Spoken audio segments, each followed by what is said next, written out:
Something strange is happening in silence. People who once talked, laughed, posted, and performed are quietly disappearing. No drama, no explanations, just gone. You don't see them at the parties. You don't hear them in the noise of the world. They're not dead. They're awake. And maybe deep down you felt it too, that slow fading from everything fake. Because once you see the truth, you can't go back to pretending, you just vanish. Point 1, the silent disappearance. You've probably noticed it too. People vanishing, not from the earth, but from the noise. No goodbyes, no explanations, just a quiet exit. There's something unsettling about this kind of disappearance. It's not rebellion. It's not depression.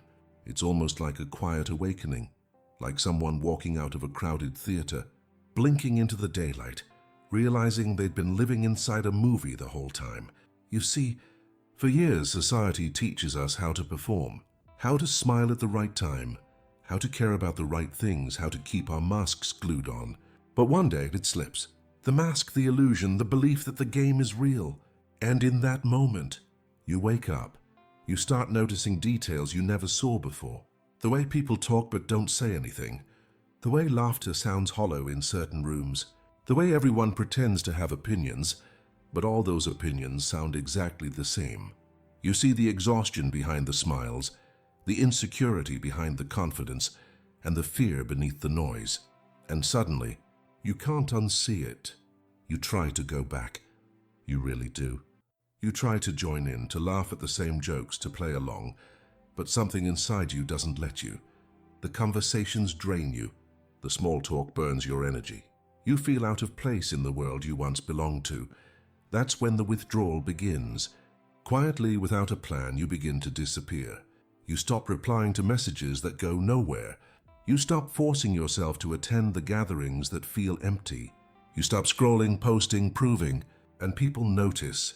They say, "You've changed." They don't understand that change isn't the right word. You didn't change. You woke up. And waking up always feels like losing something at first, because you're losing illusions, identities, attachments, the things that once gave you comfort but not peace. You realize how much of your life has been built around maintaining appearances. You dressed to be accepted. You spoke to be liked. You worked to be seen. And now none of it matters. The need to impress fades like smoke. The hunger for approval turns into quiet disgust. You begin to see how society operates, like a grand play. Everyone has their lines. Everyone has their rules. And if someone forgets theirs, the others panic. That's why awakening makes people uncomfortable. It breaks the rhythm of the performance. When you step out of the script, you make others question their own. And people fear that. So they call you distant, detached, or even arrogant. But you know the truth. You're not rejecting people. You're just done performing. There's a strange peace in that silence. The first few days feel lonely. You might question yourself, am I losing touch? Am I becoming cold? But then you realize it's not loneliness, it's detox. You're finally getting clean from the noise of unconsciousness. You start hearing your own thoughts again, the real ones. You start feeling your emotions without interference. You start remembering what peace actually feels like. That's the first phase of awakening, the vanishing phase. It's not dramatic, not loud. It's the quiet breaking away from what's false. And that silence, it's sacred, because in that silence something begins to heal.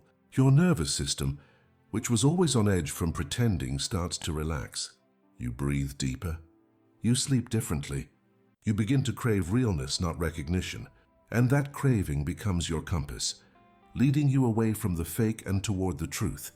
You stop needing to win arguments. You stop explaining yourself to people who aren't listening. You stop chasing validation because you realize there's nothing to prove. You're finally seeing life without filters, and though it's raw, it's real.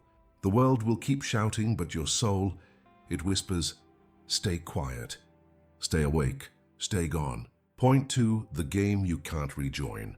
Once your eyes open, you can never unsee. You can pretend for a while, but deep down you know you'll never fit back into the dream.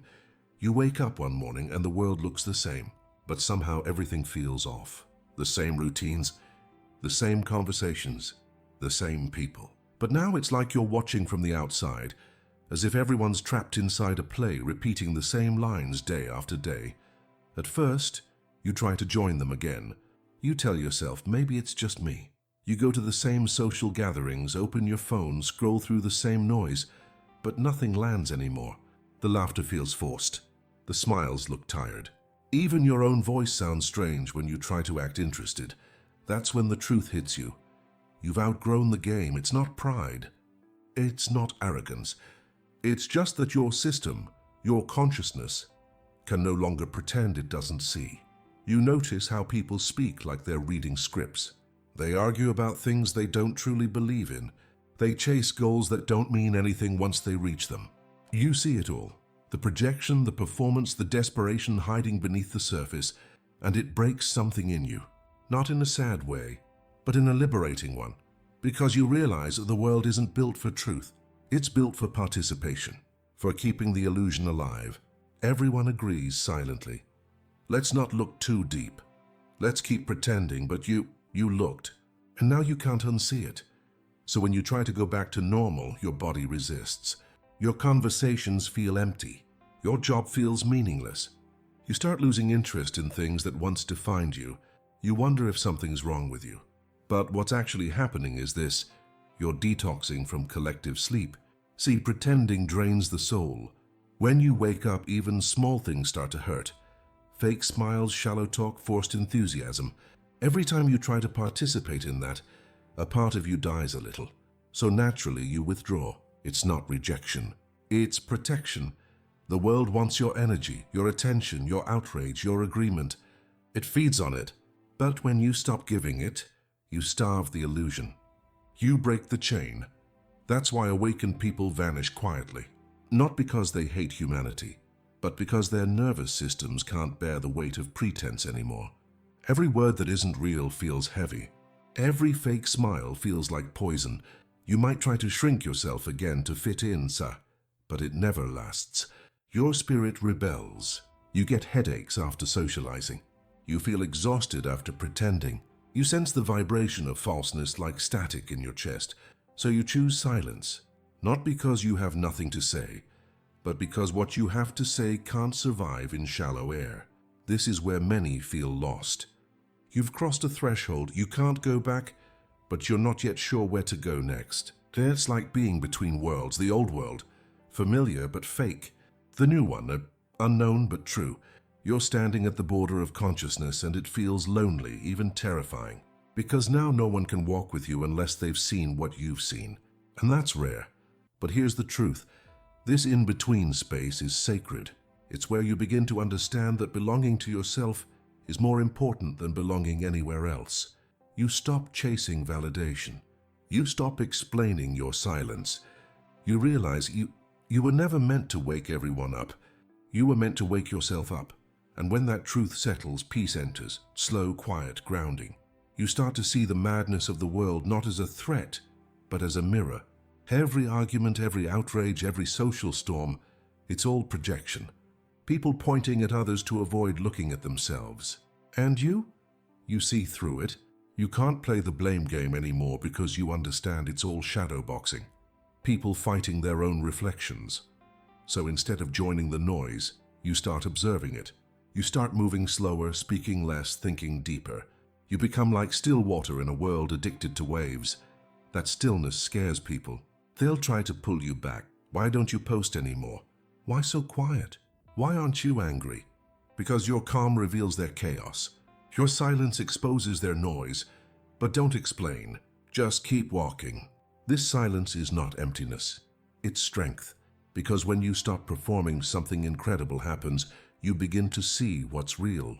Not through filters or opinions, but through direct experience. You begin to see people's pain without judgment.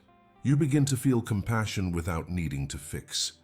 You begin to exist without the need to be seen, and that's freedom. The game goes on, yes. The actors keep performing, but now you're no longer on stage. You're watching from the light, awake, aware, and unbothered. And in that stillness, a new kind of life begins. Not loud, not dramatic, just quietly. Real. Point 3, the hermit phase. meeting yourself in the silence. When the world goes quiet around you, the real noise begins inside. That's when you meet the person you've been running from, yourself. Solitude sounds peaceful until it becomes real. At first it feels like relief. No more noise, no more pretending, no more small talk. But after the silence stretches for days, something begins to surface. The mind starts talking. The shadows start moving. And that's when you realize awakening isn't just about seeing the truth. It's about surviving it. When you withdraw from the collective dream, you think you'll find instant peace. Instead, you find confrontation. Because the moment you leave the noise of others, you start hearing your own. The thoughts you avoided, the feelings you buried, the memories you silenced, they rise, not to punish you, but to be seen.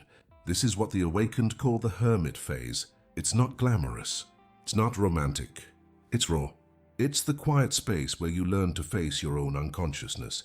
You realize that all those things you blamed others for, the betrayal, the lies, the pain, that they were mirrors, showing you the parts of yourself you refused to see. You start connecting dots. How every wound you carry shaped your mask. How every mask kept you from healing the wound. There's no one to distract you now. No applause to chase. No spotlight to hide in. Just you in the dark, learning to see again. At first it feels like loss. You've lost people, habits, your identity, maybe even your drive. You might look around and think, what's left? But that emptiness isn't punishment. It's space. Space for something real to grow. You start noticing small things. The sound of your breath, the warmth of sunlight on your face, the strange calm that comes when you stop reaching for your phone. You begin to realize how starved you were for simplicity. And in that simplicity, something powerful happens. You start to feel again.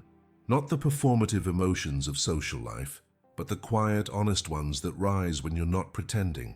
You feel grief for the years you lived asleep. You feel compassion for the version of you that didn't know better. You feel anger for the roles you were forced to play. And then acceptance. Acceptance that this was all part of the path. This is the phase where your ego dissolves piece by piece. It's not dramatic, it's slow erosion. You stop defending old beliefs. You stop needing to be right. You stop needing to be seen as anything at all. You start understanding what freedom really is. Not the freedom to do whatever you want, but the freedom to no longer be controlled by what you fear. Sometimes this phase feels like isolation, but that's because society trained you to equate noise with life. You were taught that being surrounded means being alive, but now you see, you were surrounded yet unseen.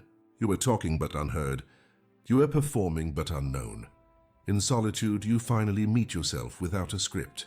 You realize that you were never actually with people. You were with their masks, their projections, their fears, and they were with yours. For the first time, you stop asking, who likes me? And start asking, who am I really?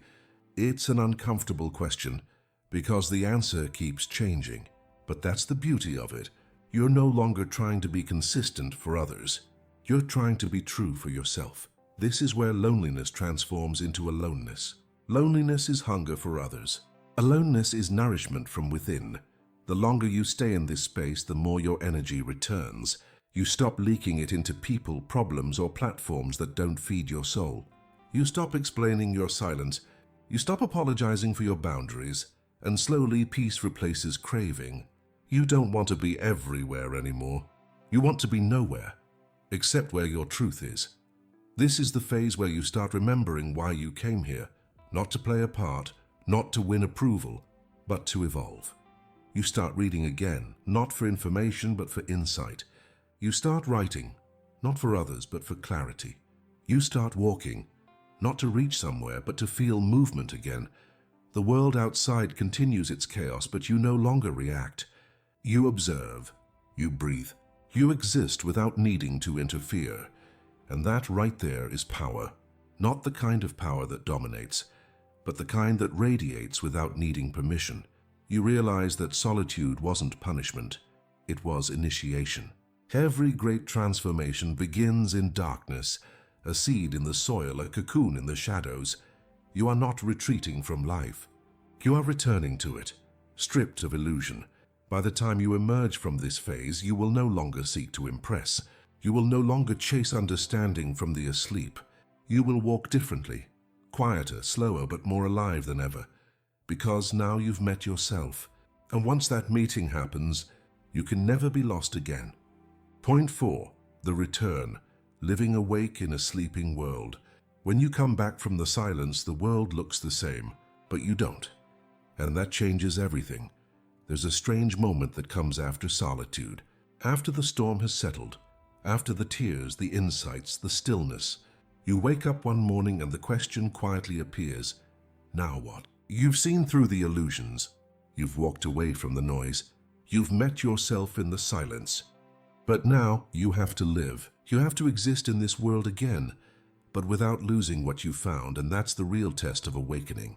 Not disappearing, not meditating on a mountaintop, but returning and staying awake in the middle of the dream. You realize that the world hasn't changed. People are still asleep, still arguing about shadows, still chasing approval, validation, noise. But you've changed, and that means you can no longer move through the world the same way.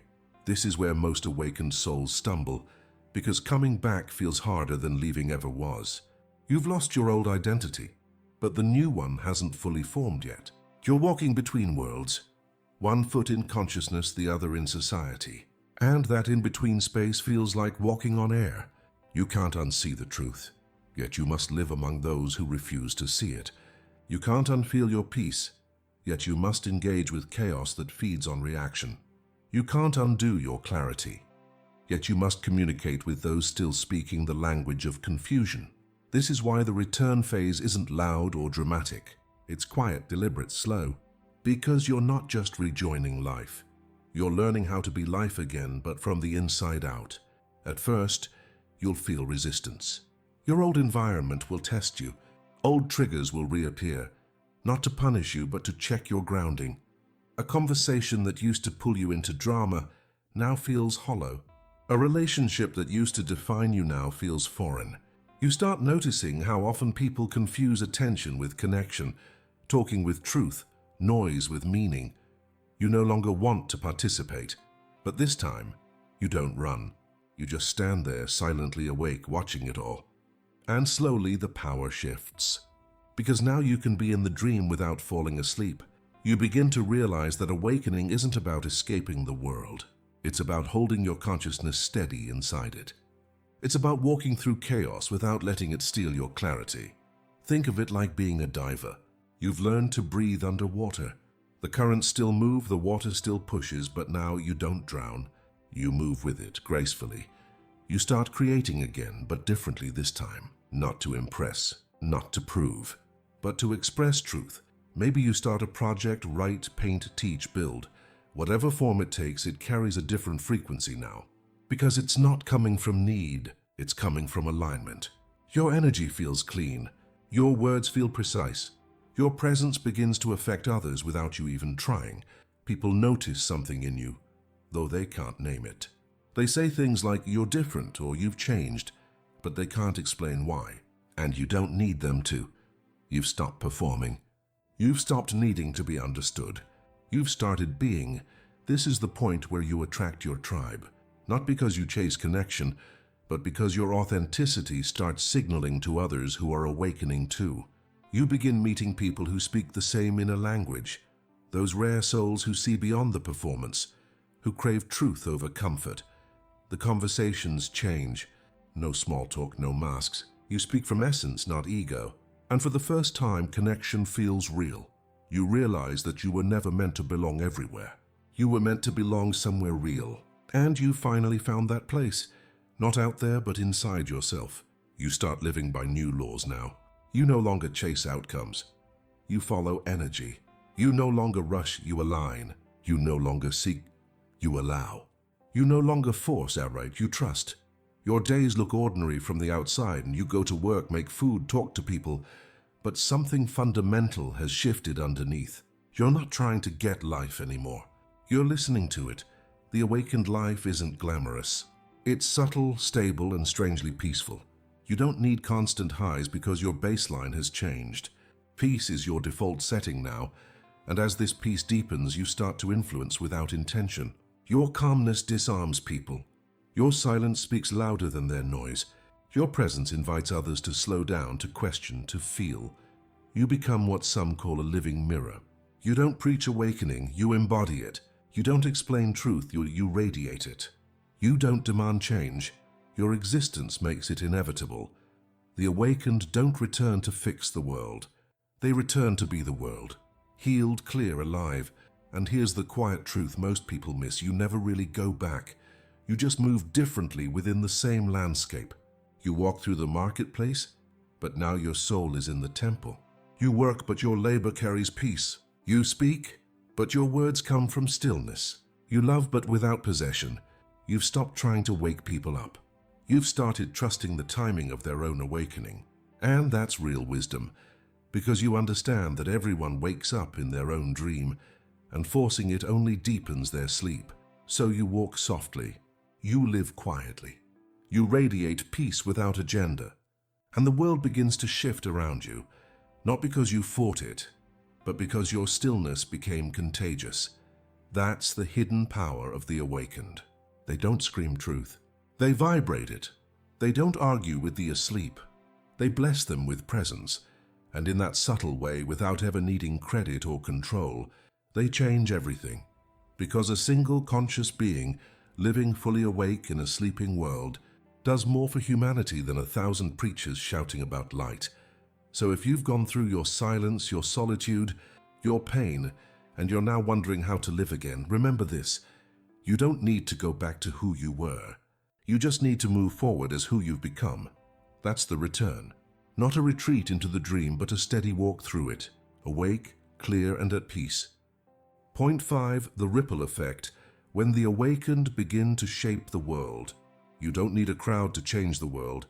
Sometimes one calm soul in chaos is enough to start the shift. Every movement in history began the same way, not with a speech, not with a war, but with one person who refused to keep sleeping. The final stage of awakening is realizing that silence itself is power.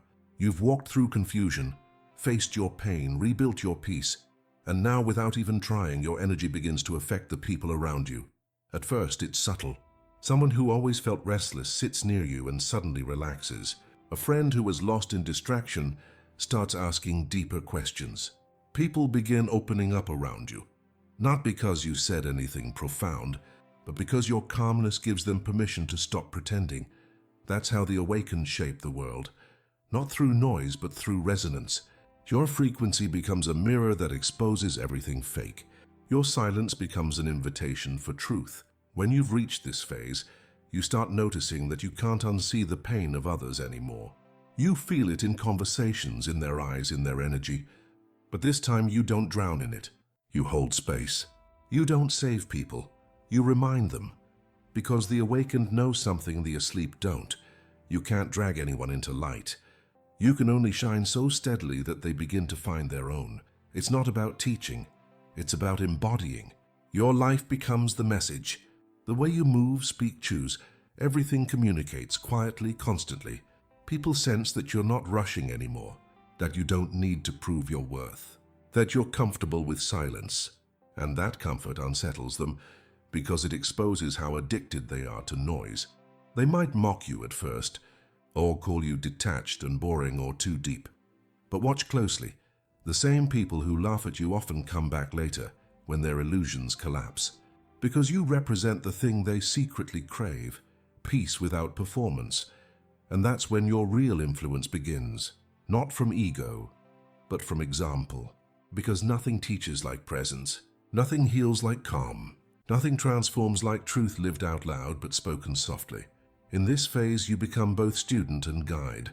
You still stumble, still learn, still fall, but now even your mistakes become medicine. You no longer need to appear perfect, because you understand that authenticity is a far stronger teacher than image. Your relationships change again. You stop seeking energy that matches yours. Instead, you hold your frequency steady and let others rise or fall naturally. You don't chase, you don't force, you don't convince. You simply be, and that being reorders everything. You begin to notice how your presence ripples out. The people closest to you start softening. The tension in rooms begins to dissolve when you enter. Opportunities come not from hustle, but from flow. Synchronicities, those small alignments that used to feel like coincidence, now become your normal language with the universe. That's what living awake feels like. You stop fighting reality, and reality starts cooperating with you. But here's the paradox most people don't see. When you reach this level of awareness, you realize there's no world to save, because the world is just a reflection of collective consciousness, and every time one person awakens, the reflection shifts. You understand that every argument, every crisis, every act of cruelty is the unconscious trying to wake itself up. And so, instead of hating it, you hold compassion for it, the way you would for your younger self. This doesn't mean you withdraw completely. It means you engage differently. You speak when needed, but not to be right, to bring clarity. You act when called, but not from fear, honey, from alignment. You influence not by force, but by frequency. Imagine this, a dark room filled with candles. Most are unlit, a few are burning low. You walk in with a steady flame. You don't shout at the darkness. You simply light another candle, and that one lights another. And slowly, quietly, the entire room begins to glow. That's how awakening spreads. You start realizing that the world doesn't need more preachers. It needs more examples. People who live in integrity. People who move without noise. People who can love without needing to control. People who embody peace in a world built on panic. You become one of them. The quiet changers. The ones history rarely credits, but whose energy rewires the collective in ways words never could. You'll still face moments of doubt. Some days the world will pull you back into its drama. Some nights you'll question if any of it matters. But every time you return to stillness, you'll remember, awakening was never about escaping pain. It was about transforming it into light, and now you're doing that. Simply by existing as yourself, every conversation you hold with honesty, every boundary you set with love, every choice you make from awareness instead of fear, it all adds up. The ripple becomes a current. The current becomes a wave. And before you know it, you're no longer reacting to the world. The world is reacting to you. That's the final stage. Not enlightenment as an escape, but awakening as a way of living, present, grounded, untouchable. You stop needing proof of impact because you can feel it in how your energy stays clear, how your relationships feel lighter, how your very existence feels aligned. And one day, you'll look around and realize you're surrounded by others who've awakened too. You didn't recruit them. You just lived your truth long enough for them to remember theirs. That's the quiet revolution. The one that doesn't trend, doesn't shout, but changes everything anyway. Because the most powerful movement is the one that begins inside a single, silent, awakened soul and never ends. Closing. So if you feel yourself fading from the noise, don't fight it. You're not disappearing, you're becoming.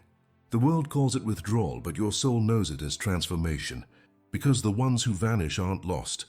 They're preparing the light that will guide the rest of us home.